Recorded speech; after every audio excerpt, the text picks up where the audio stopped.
Welcome to this week's Closing Bell. Salt and Pepper coming to you live from Newport Beach, California. Mark, how are you today? I'm doing great, thank you. Yeah, doing well.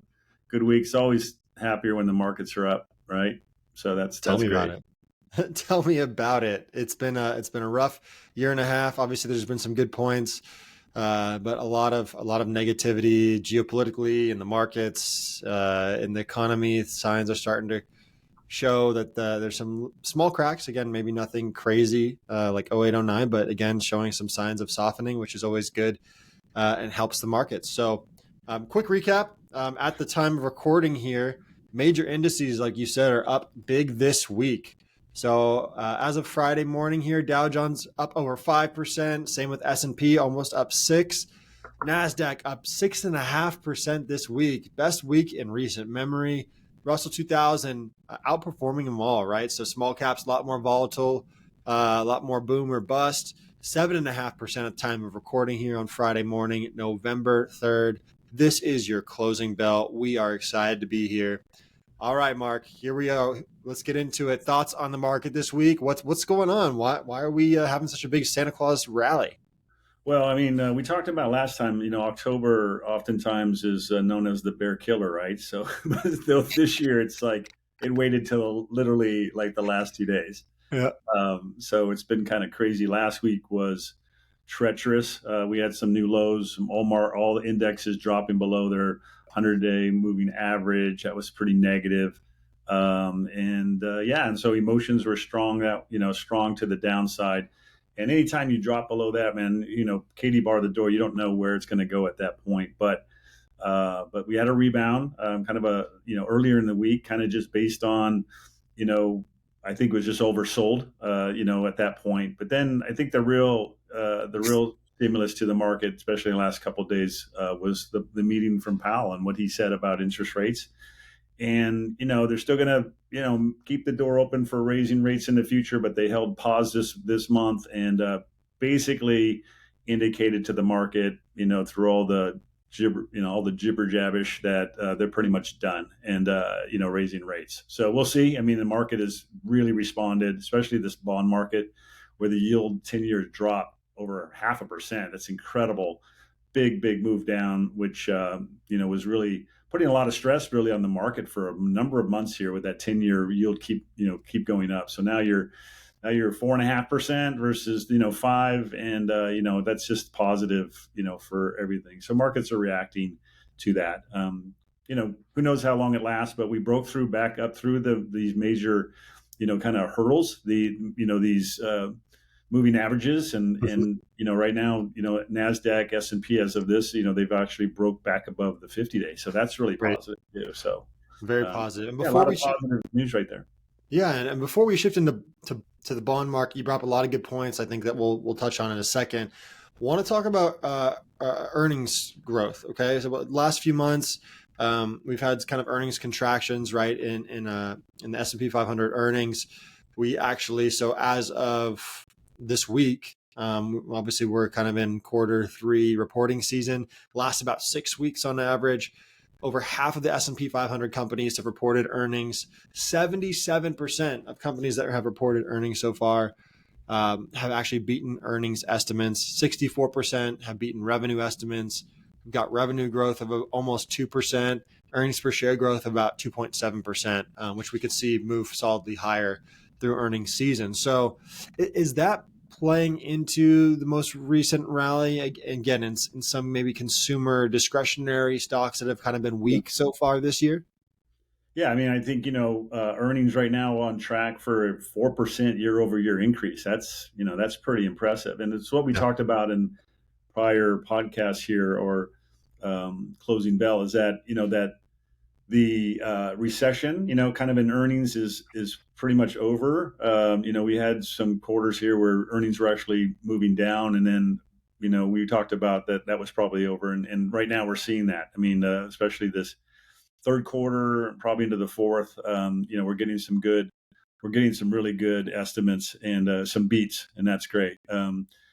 despite these positive results, so I mean, forward earning estimates are now 6.6% below the levels recorded at the end of September. So it's not uncommon for earnings estimates, as they come out with solid earnings, they're now downplaying future, which kind of fits in line with what we're thinking in regards to a slowing economy, maybe going into the beginning of next year.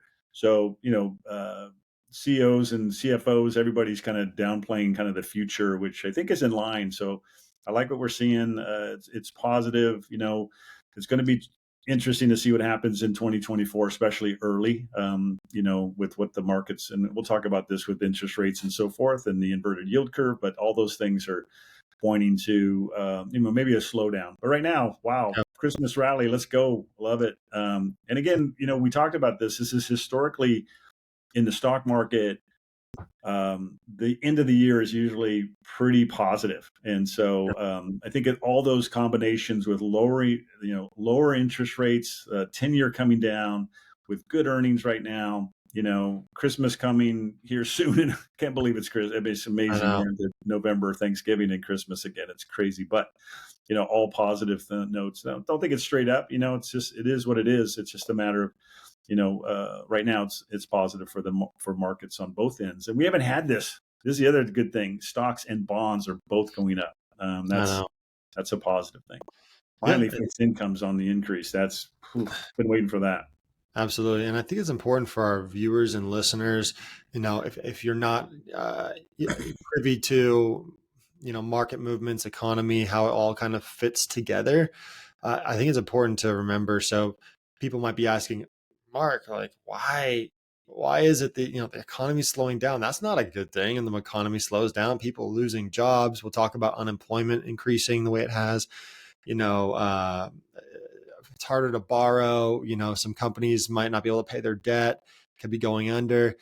So why is the stock market going up based off of that news on a softening economy? And I think it's important to remember, you got to remember that the stock market looks ahead into the longer term, 6-8 months out at least, into what is coming, not as of what has already happened. Again, you've got the market timers, the day traders that try to take advantage of minute price or price adjustments during the day, but in terms of how the markets move over the longer term, and it's looking out ahead. So it's looking at, the economy's softening, which means the Fed's done raising rates, which means they probably are cutting rates sooner than later. Again, we think they're going to cut rates next year, later in the year. That higher rates for longer will be around, but again, it's kind of the domino effect of, okay, economy slowing down, wage pressures are easing, inflation is easing. That's good news for the markets because of what comes next. So great points that you brought up. But I want to get on to what you talked about, because bonds, a lot of people don't really understand the bond market. We've talked a lot about bonds the last few weeks. Let's start with cash. Okay. We had a conversation with somebody, a friend this morning, talking about, 3-month T-bills, obviously still over 5.5%. So talk about the relation to that. What's thought in the short term of the economy, how that affects the yield on all that. And then we'll kind of tie it together as we move along the duration scale here. Yeah. Okay. So yeah, I mean, the beauty of what's happened the last 2 years or 18 months, 2 years, 24 months has been the fact that it's been a negative time for fixed income or bonds because of how aggressive the Fed has been in raising rates. Okay.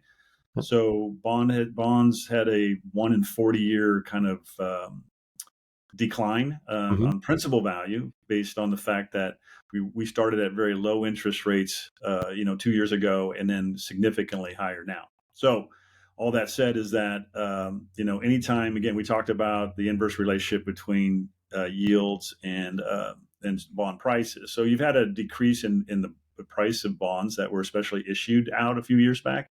And so, that's been a real headwind.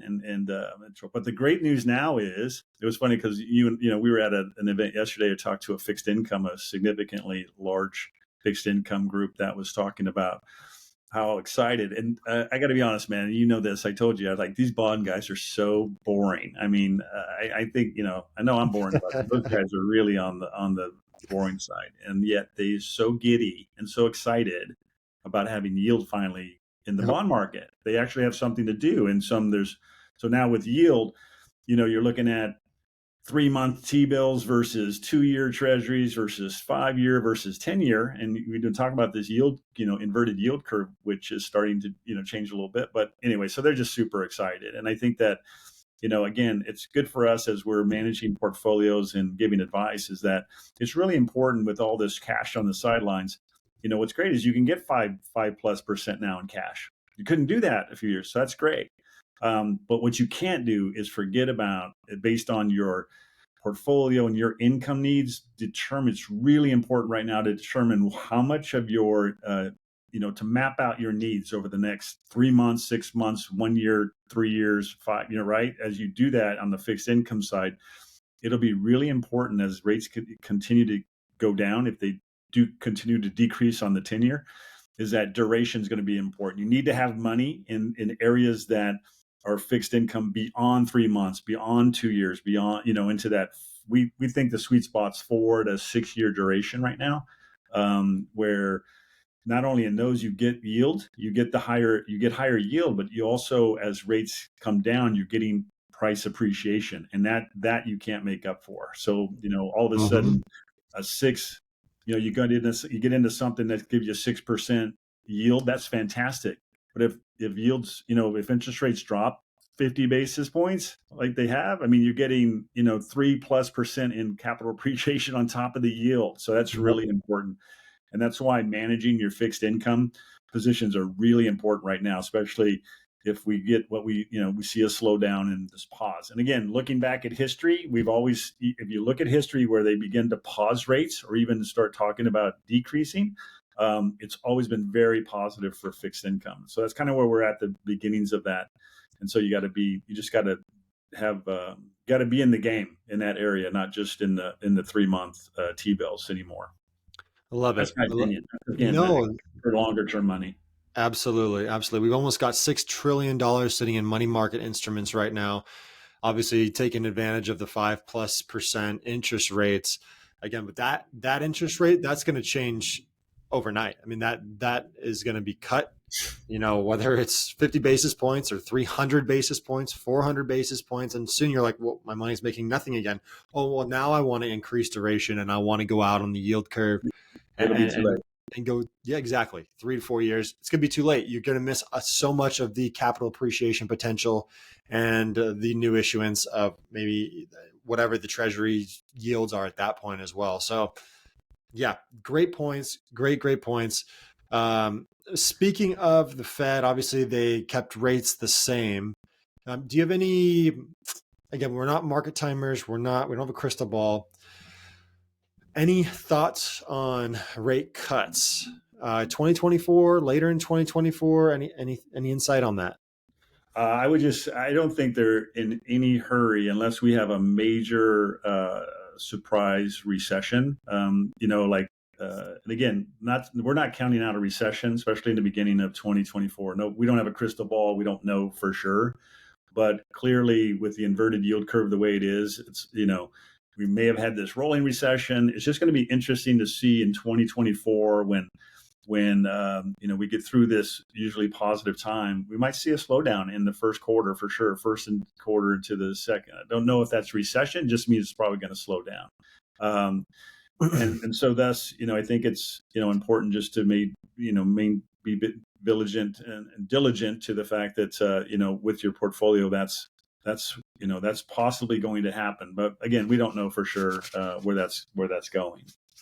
When you look at the yield curve, you briefly mentioned that. I mean, the 5 and 10 year have basically uninverted. You got the 5 year at 4.65, 10 year sitting at 4.67, 30 year, I believe, is hovering just beneath 5% as well. So that's the longer duration, the longer end of the yield curve has started to uninvert. Now, we should see, again, kind of going back, you and I just had this conversation. So which way is the yield curve going to go? Are we going to get short-term rates that are moving lower? Are we going to get longer-term rates that are moving higher? My personal opinion, I think the long-term has stabilized, which is something that the economy needed to see because rates were going up a ton. You know, like 100 basis point increase. We just Wednesday had that 50 basis point decrease, which was huge and massive. But I think as long as we can see that 2, 5, and 10, more so the 5, 10, and 30 stabilize and kind of just go up and down just a little bit, and then start to see those 3-month, 2-year start to come down a little bit as maybe the Fed doesn't have to do anything. That'll just happen based off of supply, demand, Treasury issuing new yield or new notes and bonds and bills. Any thoughts? Anything else to add to that? Yeah, I mean, I think that you made the last question in regards to, when do they start cutting? Um, I don't know recession. I would say my guess would be is probably not till mid to end of next year, probably, if we get any cuts. But frankly, I think a lot of it's going to be done by the bond market itself. As like you're saying, as it begins to uninvert. This week for the first time in a long time now, the 10-year is actually higher than the 5-year. Yep. That's a good sign, right? So that's where it should be. I mean, if I'm going to let somebody borrow my money for 10 years versus 5 years, I should be requiring a higher interest rate because I'm locking my money up longer. That Yep. hasn't been the case for the last number of months here, but now it's getting it's becoming uninverted. And at some point, again, to the what's the short-term rates going to do, and they're still pretty high. So that's attractive, but again, that's going to change too. So yeah, it's really a fun time. I mean, I like this. It's an interesting time. It's really fun to watch what happens. And it's really, again, back to, just how we manage money or, what we're doing in the portfolios. It's just important to make sure that you're laddered into different durations based on your cash needs, what you need in the near term. Yeah, I think one of the bond managers mentioned that yesterday is mentioning diversification in your fixed income allocation. Always great to have. And again, I think mortgage-backed securities are a good place to be. And what he thought as well is, I mean, you look at '08, there were so many more. I think there were a lot more adjustable rate mortgages. So they kind of ebb and flowed with interest rates a little bit more.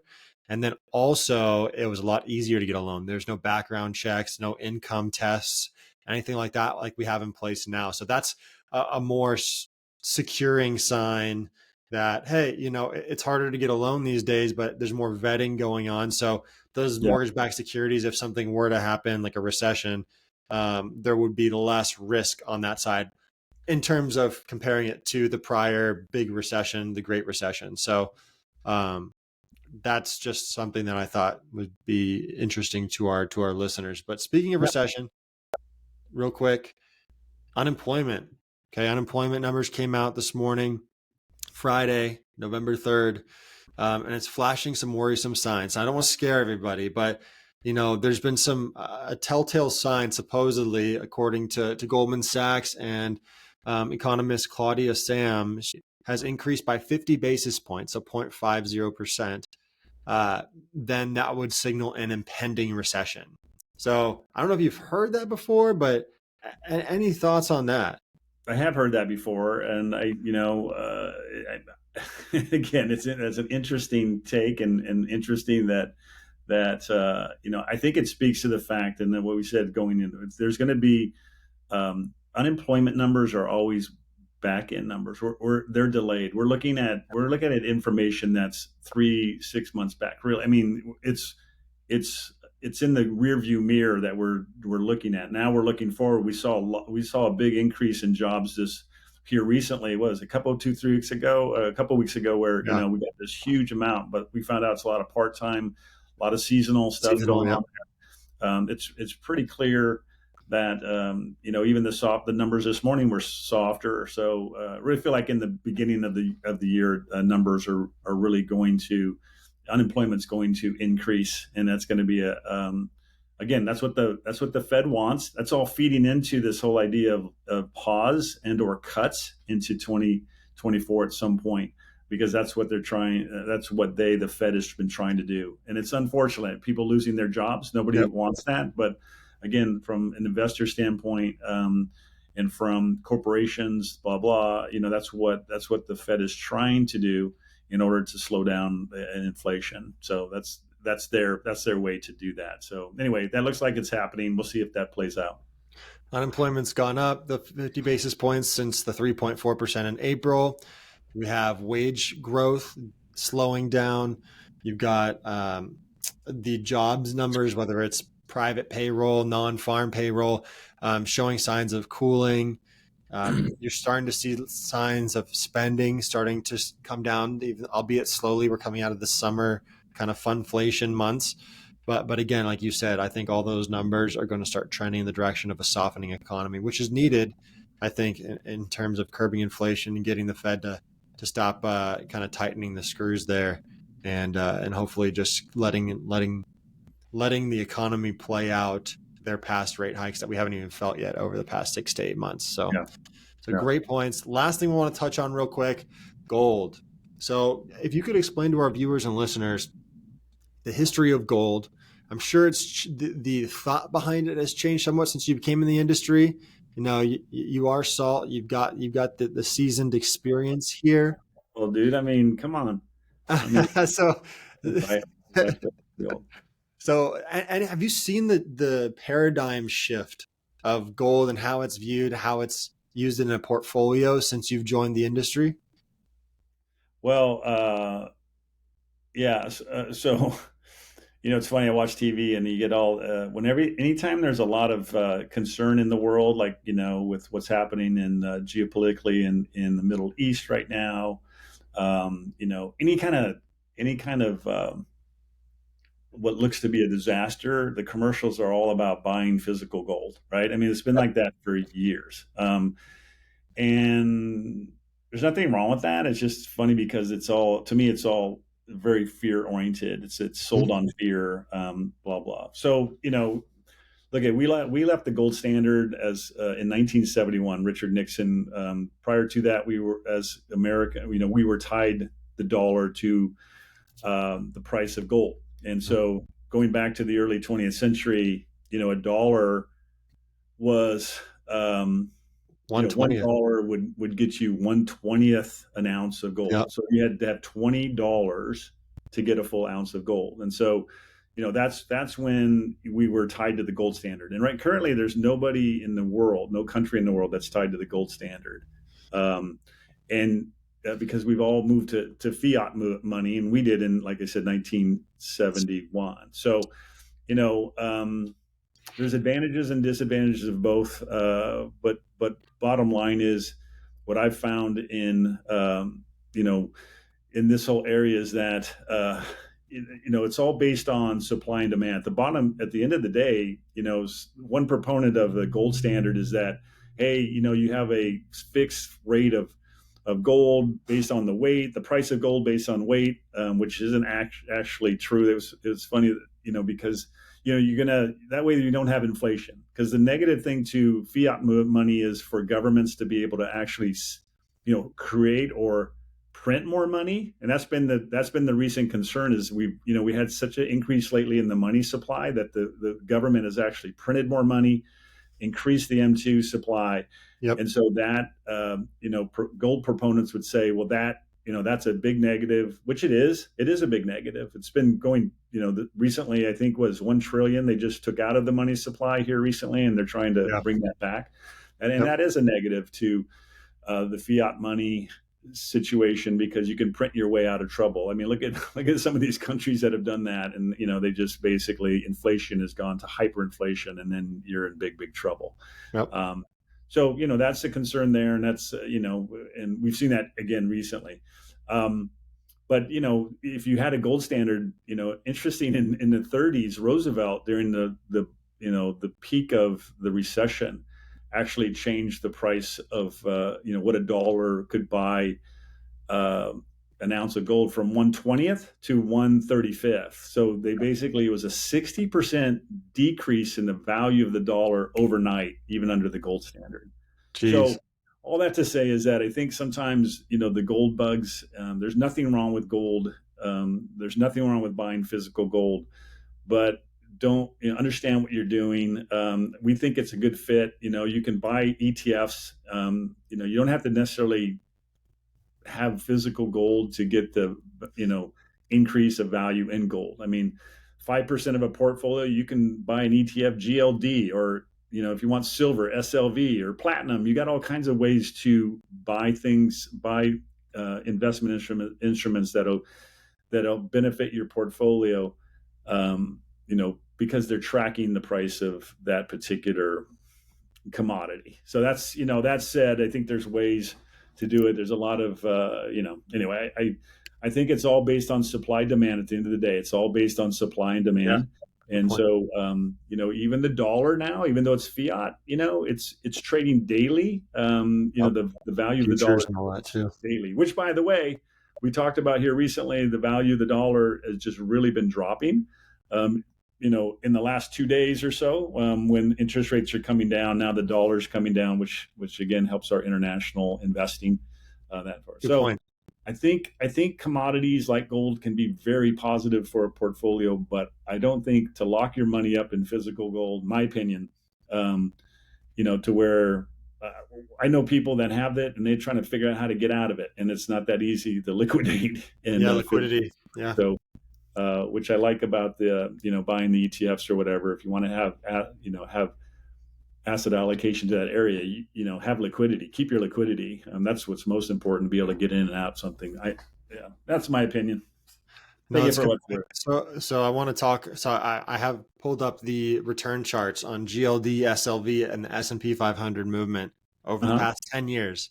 So for those who think gold is a good investment, over the past 10 years, gold has done 45.66%. This is the GLD ETF. So it measures the price of gold, and it holds the physical asset. So 45.66%. S&P 500. Actually, I want to do silver first. Silver the past 10 years, -1%. Okay, yeah. -1%. S&P 500 up 153% over the past 10 years. Yeah. So again, from an investment perspective, again, having it as a diversifier to your portfolio to try to hedge inflation, small amount, fine. But to think that it's going to be, you need to buy so much of it, of a GLD ETF to have any type of return. I mean, 45% over 10 years, not the greatest. So again, but it's meant, a lot of people like to hedge it because of inflation, because of its hedge against inflation. Yeah. I mean, yeah. So, I mean, but it has times though. I mean, to that choice, totally agree with you on that point, but that it has times though where it has appreciated pretty good. I mean, pretty well, and been a good investment. But over time, like to your point, it's just like, you can get better returns other places. It's a logical place to have some money in a small part of your portfolio. There's absolutely nothing wrong with it. But you don't want to go hog wild and jump all into the based on fear. That is not the way to invest. Fear, the concept, just being led by fear. I just don't think it's the right way to go. That's a good point too. Like you said, this last year, it's done almost 20% basically. Yeah. A lot of geopolitical fear, Ukraine, Russia war. Now you have Israel, Hamas war, Iran, political uncertainty. So, people, again, based off of fear and the uncertainty, have flocked to safe haven assets like precious metals, like gold. So great point to bring up.